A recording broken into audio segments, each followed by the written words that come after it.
వర్షాకాలంలో తీసుకోవాల్సిన జాగ్రత్తలపై తెలంగాణ పంచాయతీరాజ్ శాఖ మంత్రి సీతక్క సమీక్ష నిర్వహించారు. వచ్చే వర్షాలు, వరదల పరిస్థితిపై అధికారులతో సచివాలయంలో ఆమె సమీక్షించారు. సమస్యలు ముందే గుర్తించి పరిష్కారానికి చర్యలు చేపట్టాలని అధికారులను సీతక్క ఆదేశించారు.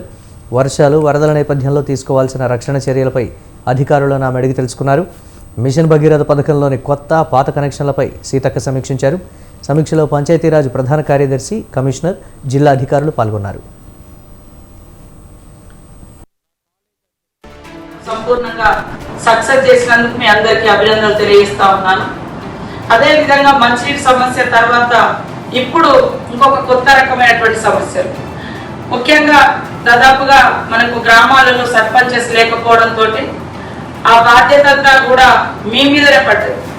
గ్రామాలలో ఉన్నటువంటి సెక్రటరీస్ కావచ్చు, స్పెషల్ ఆఫీసర్స్ కావచ్చు, ఇన్ఛార్జ్ ఆఫీసర్స్ కావచ్చు, లేదా మండల స్థాయి అధికారులు, మీరే ఒక పబ్లిక్ రిప్రజెంటేటివ్ లాగా పనిచేయాల్సిన బాధ్యత, ప్రజాప్రతినిధుల బాధ్యత కూడా మేము మీద ఉంది. కాబట్టి కొంత అడిషనల్ అంటే బార్డన్ అనిపించినప్పటికీ ఇప్పటి వరకు అన్ని ప్రోగ్రామ్స్ కానీ అన్ని గ్రామాలలో కావాల్సిన